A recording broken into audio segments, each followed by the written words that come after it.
in the 1600s, European architects basically figured out how to build a weapon out of stone and, stucco and light. Right. And it didn't fire cannonballs. It fired awe. Yeah, it really did. And the craziest part is that you have probably walked right inside one of their traps without even realizing it. Oh, almost certainly. It is, well, it's a brilliant form of psychological warfare. We tend to look at historical buildings as, just passive containers for history. But the architecture of this era was actively trying to hack the human nervous system. Our mission today is to basically strip the decorative facade off the late 16th to mid 18th centuries. Right, the eras we know as the Baroque and the Rococo. Exactly. Because when you dive into the actual mechanics of these breathtaking European palaces and cathedrals, you realize they were never just about looking pretty. No, not at all. They were highly calculated instruments of religious persuasion, political propaganda, and imperial expansion. Okay, let's unpack this. Let's do it. Because to understand the weapon, we first have to look at what it replaced. If you go back just a bit, to the Renaissance, architecture was completely obsessed with logic. Yeah, totally obsessed. It was all perfect circles, rational proportions, clear sightlines. A Renaissance building essentially hands you a math equation and just trusts your intellect to solve it. That's a great way to put it. So was the sudden explosion of the Baroque style just, architects getting bored with the math? No, definitely not boredom. It was panic. Panic. Yeah, panic. We don't start this story with kings deciding they just wanted fancier hallways. Yeah. We actually start with a profound crisis of authority within the Catholic Church. Ah, okay, the Protestant Reformation. Exactly. Because the church was suddenly losing its monopoly on salvation. Protestant reformers were heavily criticizing Catholic excesses, right? Mm-hmm. And they were arguing that you didn't need this massive, ornate institution to talk to God. Right, you could just do it yourself. Right, so the church couldn't just rely on standard theology to win people back. They had to pivot, and hard. During the Counter-Reformation, they deliberately abandoned that calm, static Renaissance geometry. And they turned to sensory overload. Total sensory overload. Right, so they weaponized the architecture. Instead of flat, readable walls, they bring in curving facades and hidden windows that beam light from unseen sources. Yes, the lighting is key. And statues that literally look like they are lunging out of the shadows at you. It's what is often described as geometry in motion. Geometry in motion. Huh. That is the perfect term for it. And the undisputed masters of this new psychological warfare were these two architects in Rome who harbored a legendary bitter rivalry. Oh, I love a good rivalry. Who were they? Gian Lorenzo Bernini and Francesco Borromini. Okay. And they essentially blurred the boundaries between structural engineering, sculpture, and, theatrical set design. Let's break down how they actually did it, because the mechanics here are just wild. Take Bernini. Okay, let's look at Bernini. He designs the iconic St. Peter's Piazza, and he doesn't just build a functional courtyard to hold a crowd, right?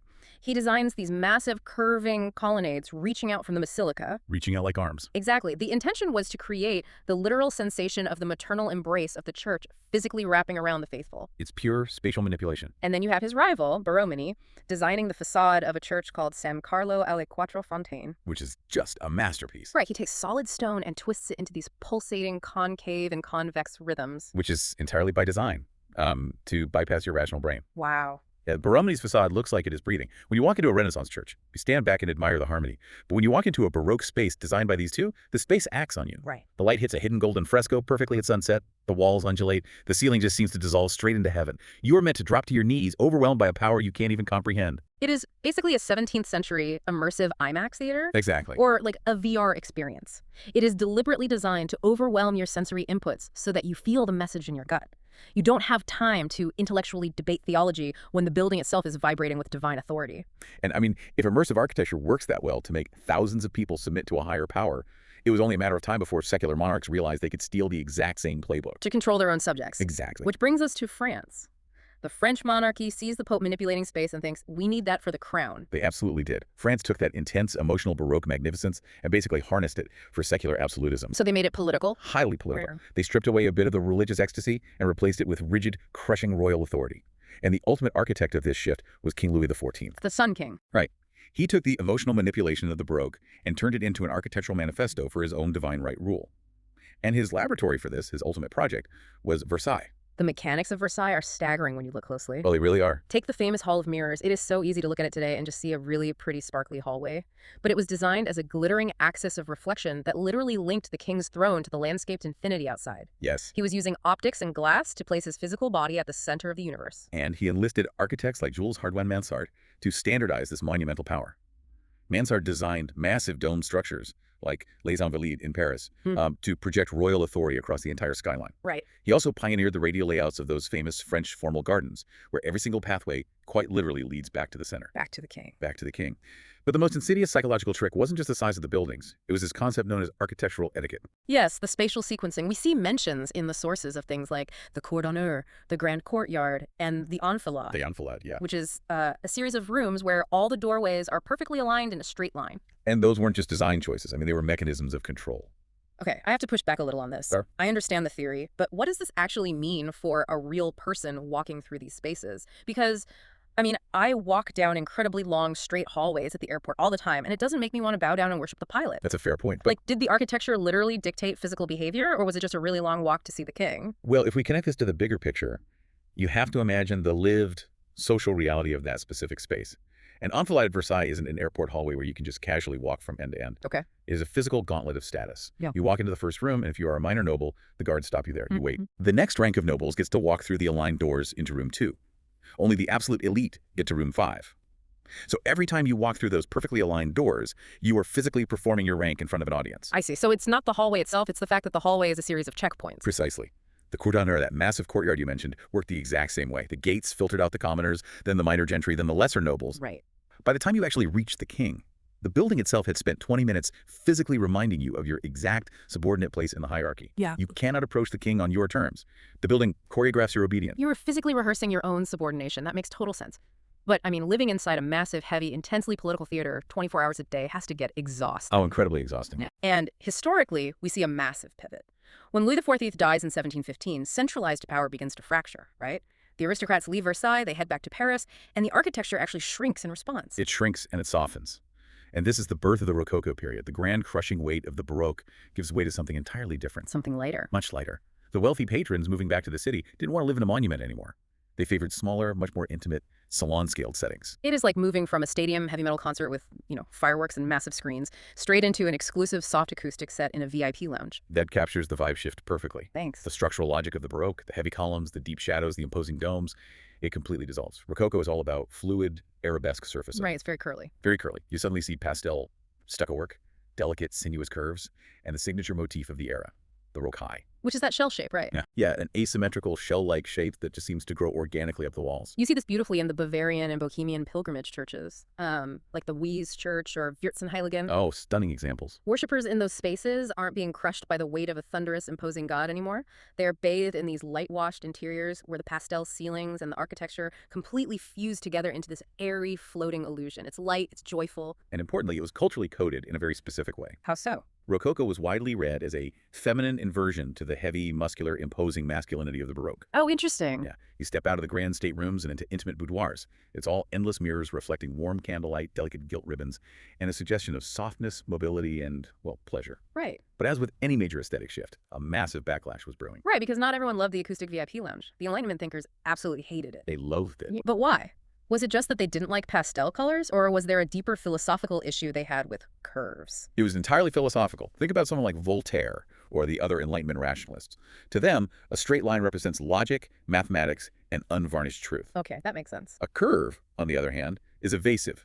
It obscures the structural reality of the wall. So they looked at all these pastel shells and twisting ribbons and condemned the entire Rococo movement as intellectually bankrupt, decadent, and frivolous. Wow, they really didn't hold back. Not at all. They championed reason and a return to the rigid, honest rules of antiquity. Which sets the stage for neoclassicism. Though I have to say, it is a bit ironic that even as neoclassicism claimed to be purely about democratic reason, it quietly kept all the Baroque planning genes. Oh, absolutely. They still love their grand, imposing axes and massive domed halls to project power. They just, stripped the floral wallpaper off. They kept the mechanics of awe, they just changed the uniform. Here's where it gets really interesting, though. While the Europeans are sitting in salons having this intense philosophical debate over Rococo curves versus Enlightenment reason, they are simultaneously and aggressively exporting these ornate styles across the oceans to expand their empires. And that is where architecture transitions into a tool of global colonialism. Right. But what is fascinating is that when you try to enforce a highly specific European architectural style on another continent, you cannot just copy and paste it. No, of course not. The local materials, the climate, and the indigenous craftsmen all push back. It creates this beautiful, entirely unintended hybridity. The examples of this hybridity in the sources are mind-blowing. Let's look at Iberian America. The Spanish are trying to build these elaborate facades. You hear terms like plateresque, which basically means the stone is carved so intricately it looks like delicate silverwork. Right. Or choreographed, which is essentially taking the volume of Spanish Baroque ornamentation and just turning it up to an ear-splitting 11. Yes, exactly. But the critical factor is who is actually holding the chisel. The Spanish priests might hand over a drawing of a classic European Solomonic column, those twisting corkscrew pillars. But the local indigenous craftsmen are the ones doing the carving. Right. So the column gets built. but it's intricately layered with local indigenous flora and fauna motifs because the carver is interpreting the European design through their own visual vocabulary. That is so cool. We see a similar collision in Brazil with the legendary sculptor Aleijadinho. He is working in a mining town called Ouro Preto, carving these incredible soapstone prophets and designing undulating church fronts. Yes, his work is incredible. And what emerges isn't just a copy of Portuguese Rococo. It is completely infused with Afro-Brazilian sensibilities. The bodily proportions of the statues, the syncopated rhythms of the sculpture, it's a distinct, localized translation of the style. And sometimes the environment itself forces the hybridity. Take the Philippines. Oh, this is a great example. The Spanish want to build delicate, soaring Baroque churches in Luzon, but the Philippines is highly seismic. Delicate European walls simply crumbled, so they develop a completely unique style known as earthquake Baroque. I love this concept. They take the delicate European ornament and they literally slap it onto incredibly thick, squat walls and massive, sloping buttresses. Exactly. The churches look like decorative fortresses. The ornament actually becomes a structural adaptation to survive the environment. It's brilliant. We even see the synthesis in India. In Goa, you have the Basilica of Bom Jesus. It starts as a standard Jesuit basilica design, but then it is built out of local red laterite stone. Which totally changes the look. Completely. It's finished using intricate Hindu wood carving techniques, and then they incorporate Mughal pietratura, which is this highly specialized, incredibly precise stone inlay work right onto the Catholic altars. Wow. It is a literal collision of worldviews in a single room. We are talking about the 1600s and 1700s, long before modern professionalization. Before an architect could just email a blueprint or like an AutoCAD file to a builder in Goa or Manila. How exactly were they communicating these highly complex, mathematically precise designs across oceans? It wasn't magic, it was the birth of global print culture. Oh, of course, the printing press. The mechanics of this spread relied heavily on the printing press. We were talking about widely circulated engravings of architectural orders, missionary treatises, and highly detailed pattern books. Right. A Spanish galleon would arrive in Macau or Acapulco, carrying a book of standard altarpiece designs printed in Rome. So it was basically a 17th century IKEA catalog for cathedrals. Essentially, yes, a flat-pack cathedral guide. But it was not a one-way street. The Jesuits were actively exporting incredibly complex European perspective drawings to China to impress the imperial court. And what came back? Flowing back in the opposite direction into Europe, you had massive shipments of Asian lacquer, fine porcelain, and silks. These imported materials profoundly influenced European Rococo interiors. A Parisian salon wasn't complete without Chinese porcelain. Right. It was a rapid, deeply interconnected, global exchange of design. But this global spread of architectural theater shipping ivory from China to the Philippines or pattern books to Macau requires an astronomical amount of capital. It really does. And that brings us to the dark engine funding this entire aesthetic, because splendor has a supply chain. This raises an important question about the material reality of the era. You cannot separate the form of these beautiful buildings from the economics of how they were made. Exactly. Global Baroque was fueled by coercive labor systems and brutal extractive economies. The sheer volume of material is just staggering. We are talking about the massive marble quarries of Carrara in Italy, where the physical toll of extracting those pristine white blocks was immense. It was backbreaking. And even more significantly, the devastating silver mines of Potosi in South America.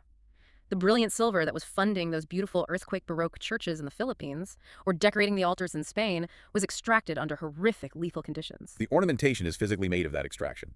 But perhaps the most jarring spatial reality from this era is found on the coast of West Africa, at Elmina. This is the ultimate grim irony of the period. It really is. At Elmina, there were fully realized, ornately decorated Baroque churches built entirely within the walls of European slave trade forts. Wait, literally inside the fort? Literally inside. Just physically picture that space. You have the ultimate architecture of ornamental piety, designed to make you feel the spiritual salvation of heaven, sitting directly on top of the ultimate infrastructure of human bondage. That is just, wow, that really challenges you as a viewer today. It should. When you walk into a museum or a historic cathedral, can you still look at a beautiful, glittering Baroque altar or a delicate silver Rococo chandelier the exact same way, knowing the supply chain that built it? It's difficult. The beauty of the craftsmanship and the horror of the extraction are completely locked together in the very same stone. And that is the core takeaway when we analyze the architecture of power. A building is never just a building. It is a physical performance of the forces that shape the world. Exactly. The Baroque and Rococo eras represent a pre-modern form of globalization.